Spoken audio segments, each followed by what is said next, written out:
Good morning, everyone. The name of this workshop is Literature and Slogans. My name is Shelley B. I'm a compulsive overeater. Welcome to the first ever Dallas Virtual Convention. This session's format is one speaker for 30 minutes. Then the floor will be open for 2-minute Q&A and shares. Before I introduce the speaker, here are some housekeeping information. Attendees are set to mute. We ask you to rename yourself to your first name and last initial. If you wish, you can add your phone number or email. This session is being recorded. Only the audio portion will be made available. Please stop your video if you're walking around, driving, or eating. You will still be able to hear the session. We may turn off your video for you. Please send a chat message when you're ready to have your video turned back on. If you want to change your view settings, click on the view button on the top right of your screen. You may choose either gallery or speaker view. Also, please note that chat is set to host only. Questions and comments will only be seen by the host. Our first speaker is Barbara D. from New York.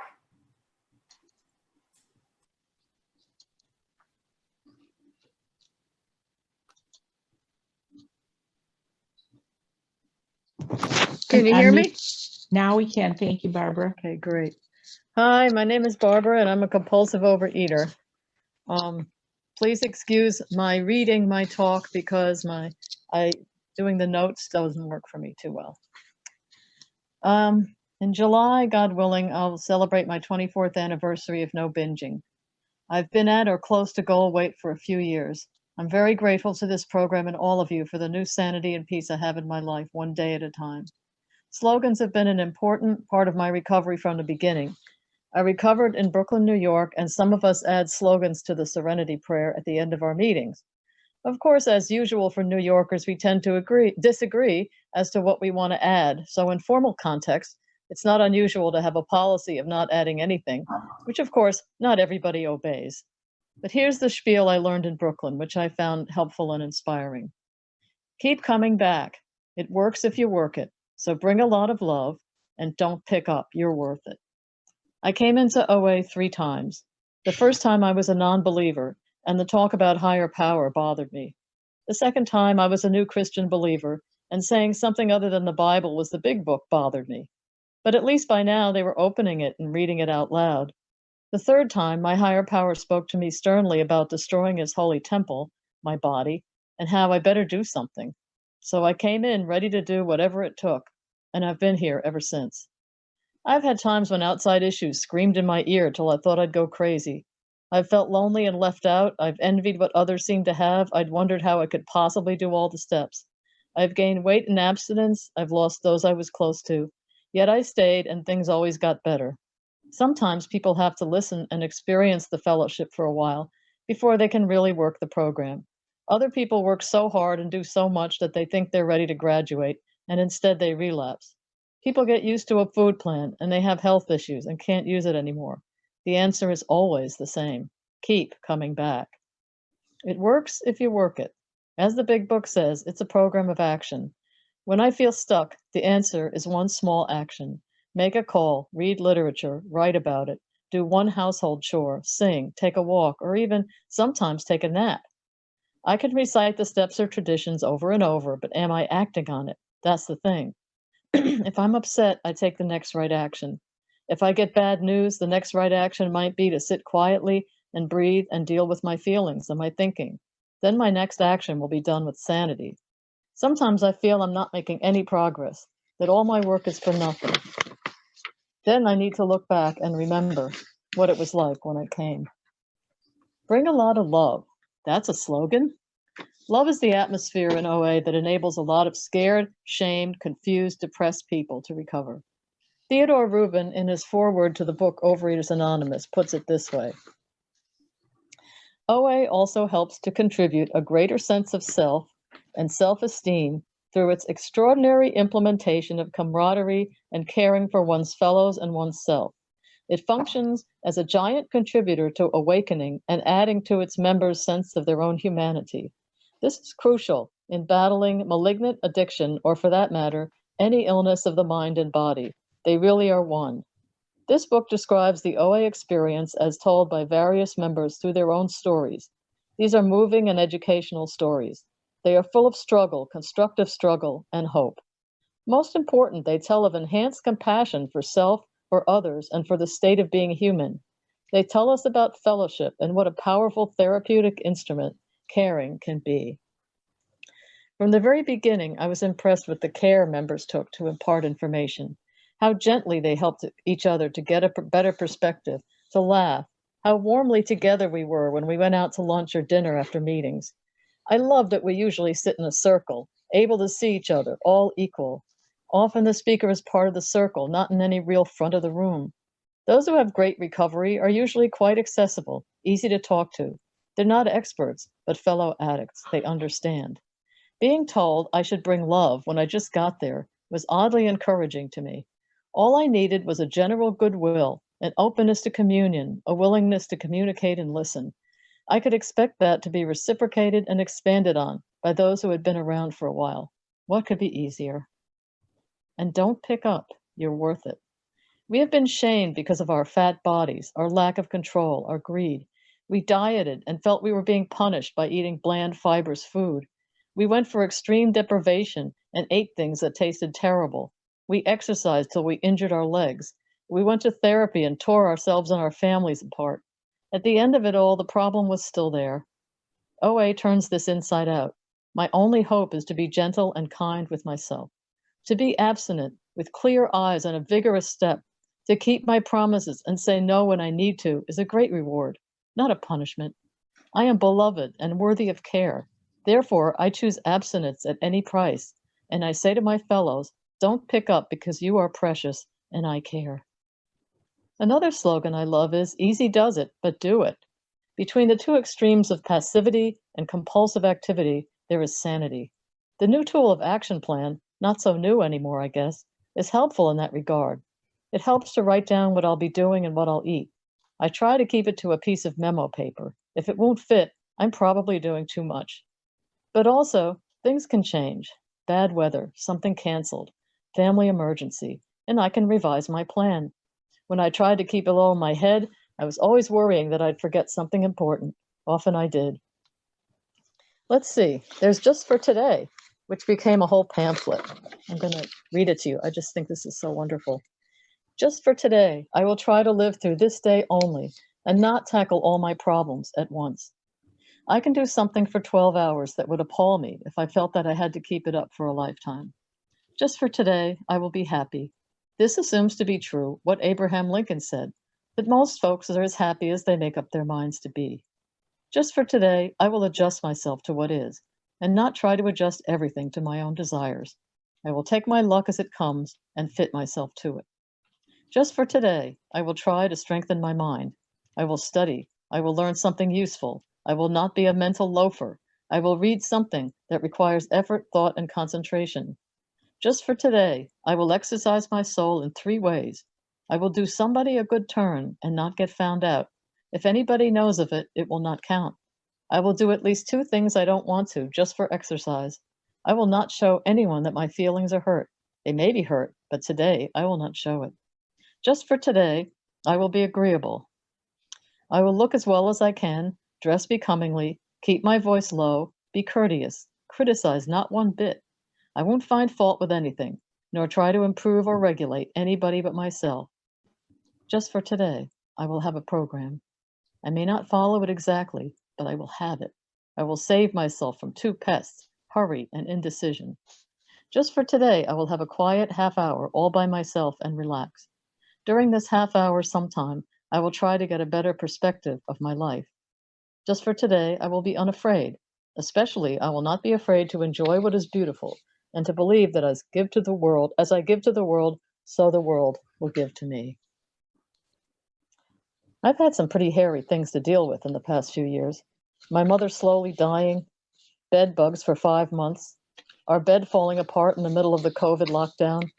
Again and again, I found I could get through it and even be happy much of the time if I took it in 1-day portions. I'd just do the next indicated action and take special measures to avoid isolation. Then there's awareness, acceptance, action. If I want to live a good life, I need to pay attention to what's going on, what I'm feeling.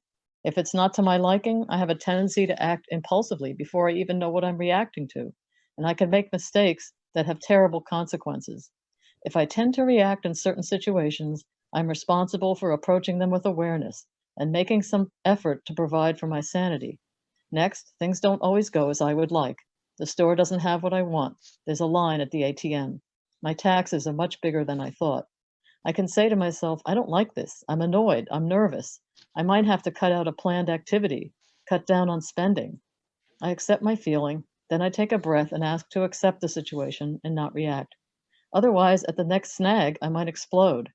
Do I always remember to do this? Of course not. But I've gone over it enough so that at the back of my mind, I kind of know I should.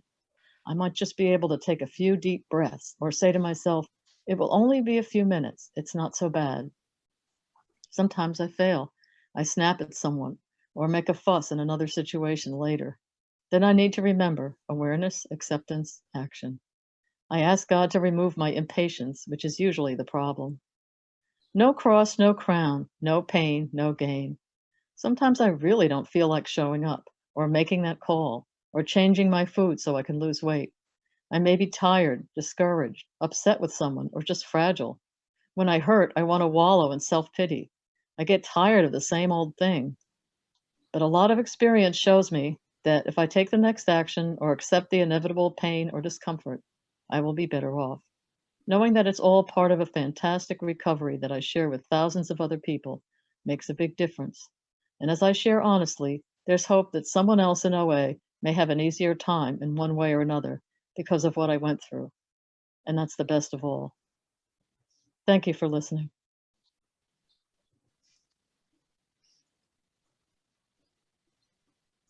Thank you, Barbara.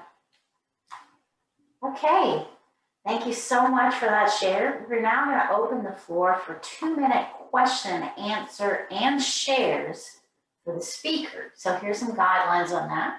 Please focus your questions and shares on the topic of this meeting. For those who arrived late, the topic of this session is literature and slogans. Please place your questions in the chat and the Zoom host will read them to the speaker. Please focus your shares on answering the question. What is your main takeaway? How will you apply this to your program?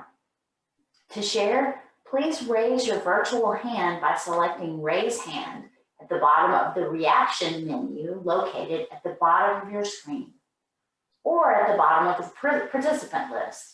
If you are joining by phone only, please use *9 to raise and lower your hand. The leader will call on you to share. That's me. Please select unmute to speak. The timer will signal when time's up. The meeting is now open for Q&A and sharing.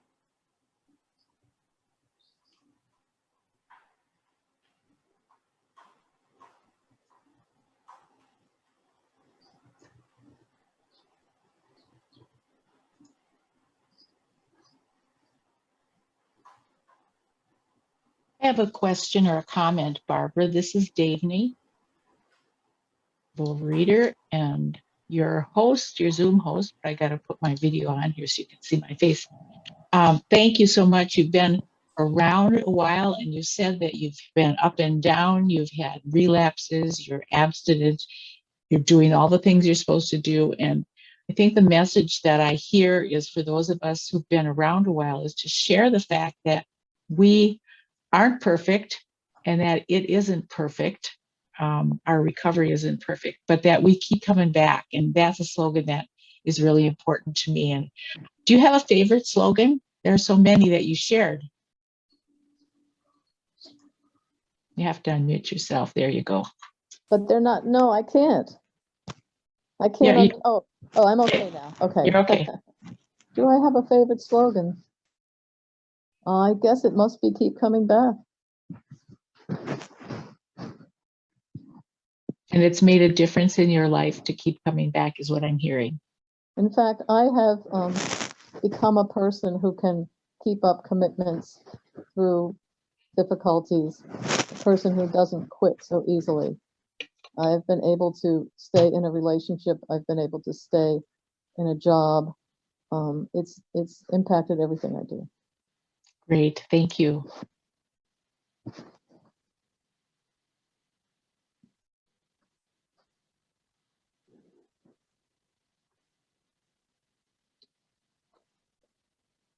Carol Lee, go ahead. Can you unmute yourself? Hi, everybody. Carol Lee, compulsive overeater. Barbara, wonderful to hear you. I really have to apologize. I was not able to get in earlier. Internet has its little foibles, despite many wonderful messages from OA Dallas Convention. And thank you, OA Dallas, for putting this on. Wonderful service for all of us. I'm from New York in the Hudson Valley area. And so unfortunately, I missed a lot of what you said, Barbara, but I know you in program and I know you have a wonderful, committed, strong program, which is wonderful. And I love the literature. I read literature every single morning.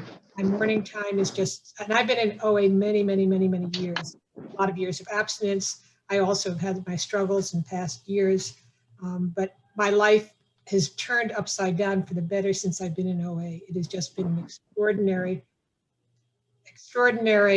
fact of my life. I would not be who I am without 12-step programs. Every morning I read my literature. I spend probably a good 20 minutes reading OA literature, AA literature. I particularly love the big book. I'm right now, a big OA reading, a big favorite of mine is the Lifeline Sampler. If anybody doesn't know it, it's a collection of Lifeline stories. It's an older book, which I've read several times. I'm reading it again. And I always love the stories. To me, they're extremely meaningful. And I came to OA because I had a big weight problem. And I just wanted to lose weight. Wasn't able to keep weight off, and that was why I came. It's not the major reason why I stayed. The spiritual, emotional recovery that I've gotten and I see in other people over so many years has kept me coming. It's just such an extraordinary program. And I'm so grateful for Zoom.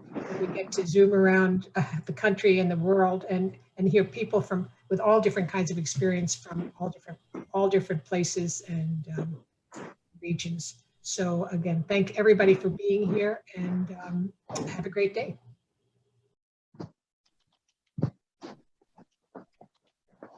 Thank you, Carolyn.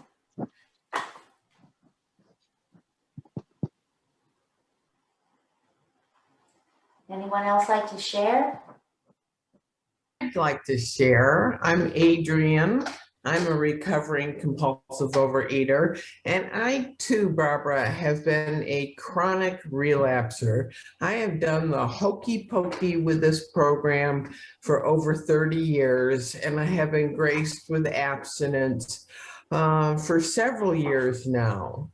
What has been, for me, it was the big book. It was the doctor's opinion where it says 4 times, put the food down. That finally resonated with me to stop. I got a bigger God. I finally woke up to the program. What was your aha moment to wake up and get with the program?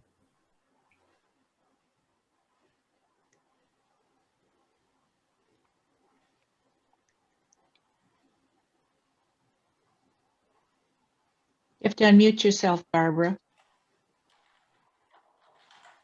There you go. Takes a little while. I guess, it was what I've described. My higher power just saying to me, you're drunk in a gutter and you're destroying my holy temple. So this time around, it was, God was really like saying, I want you in this thing. I want you to commit to this thing. And so I just had a completely different attitude from the other 2 times. Thank you, Barbara.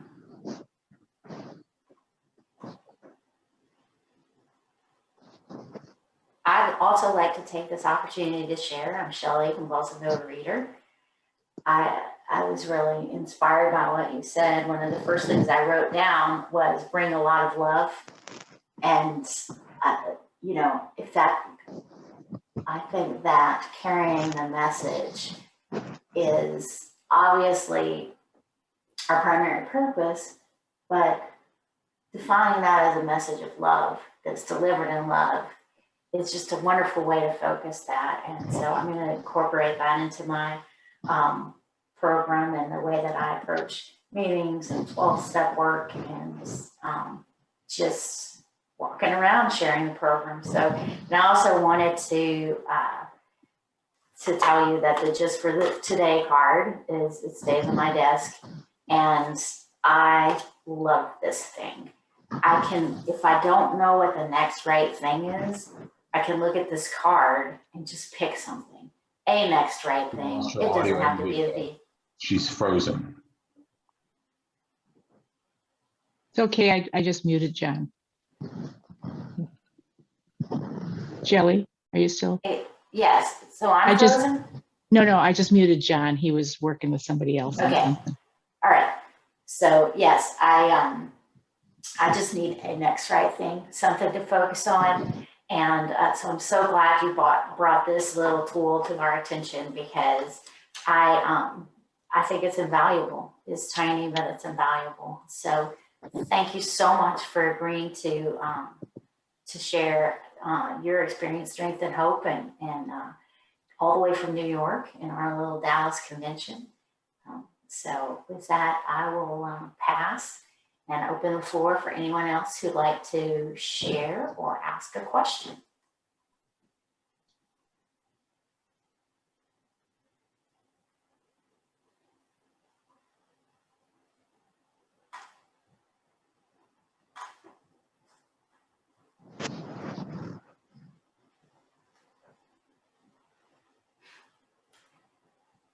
One other thing that I'd like to invite participants to do, this is about literature and slogans, and someone brought up the Lifeline Sampler, which is an excellent resource that you don't see much anymore. If anyone would like to share additional slogans that are important to your program, or additional pieces of literature that you use to support your program, approved literature, of course, then we would love to hear that as well. I had another question for Barbara, if that's okay. Yes. Yeah, okay. Yeah, Barbara, when the chips are really down and you really feel like you want to pick up, what are your most powerful slogans at that time that go through your head and help you get more strength?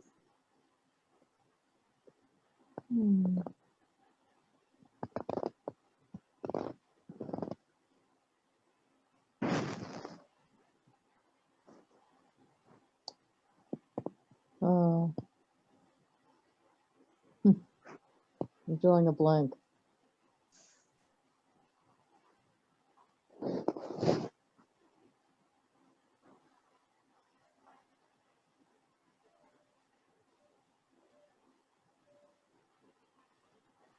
Well, now that's a promise. That's not a slogan.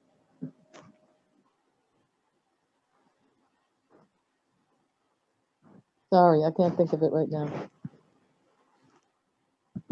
I can share mine. I think that mine is "Don't stop before the miracle happens." You know, when I get tempted to pick up, that one seems to help me a lot at this time. I'm sure there'll probably be others that'll pop up.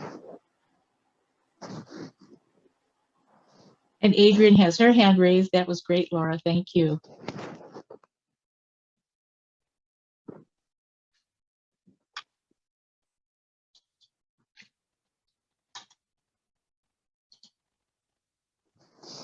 Okay, there we go. I like pause. I live in the pause so I can hear God. And pause for me is pray and use spiritual energy. So that's what I have to share. Thank you, Adrian. I'm writing that down. Right. Use spiritual. All right. Does anyone else have their hand raised? Carolee, go ahead. Hi, Carol Lee again. Lots of the slogans are great. When I first came into program, I wasn't impressed with slogans. I thought, what, they're kind of corny or this and that. As I was in program longer and longer, they became more and more meaningful, and now I love them. And they're extremely meaningful to me because I had to get the program. I did, so that was a little process. One of the things I just love and adore was the beginning of the third step prayer, and I use it a lot. God, I offer myself to thee. And for me, it just gives me goosebumps even thinking about it. Over a long period of time, it has given me such strength. If I'm going into something that I'm frightened about, my anxiety is up at a 10.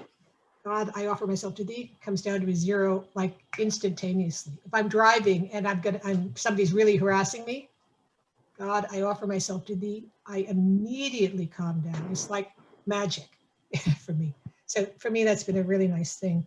There are a lot of wonderful OA conference approved literature. I was a rep to World Service in the late 80s when we were voting on the 12 and 12. And so I have a great respect for OA literature. For today, the meditation book is incredibly wonderful.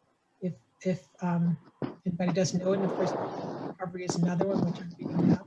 And I also want to put a plug in for a recent publication by OA, the first time I've seen it, which was on sexual relationships and intimacy, on body image. I forget the exact title, but it came out just within the last year. A really wonderful book, because I don't remember an OA book that really, dealt with body image directly, and also sexual issues and relationships. So I strongly recommend that piece of literature to everybody also. And also by buying our literature, we are supporting our program. And by supporting our OA program, we support ourselves. So thanks. Thank you, Carolee. Dave, would you like to share? Hi. Yes, I would. Thank you so much, Shelley. I'm a compulsive overeater, and I too have been in the program a long time. And it's not necessarily a slogan, but it's something that I've learned from my sponsors and that I've passed on to sponsees, and it's called BREATHE, BREATHE. And I haven't thought of an acronym words to go with that. Maybe someone else has, but wow, what a difference it makes if I take a breath and then another breath in and out. And I can watch my shoulders relax, because otherwise I'm just like hyped up and I can't think. So for me, breathing is really important. And it always strikes me funny that we can breathe with no problem whatsoever. I mean, thank you to my higher power, to however you think you were created. We don't have to think about breathing. But boy, I do have to think about not breathing when I don't breathe, So that spiritual piece, and that's something, part of meditation, I believe. So I thank you all for being here, and I'll pass. Thank you, Davey. Anyone else have to share on literature or slogans?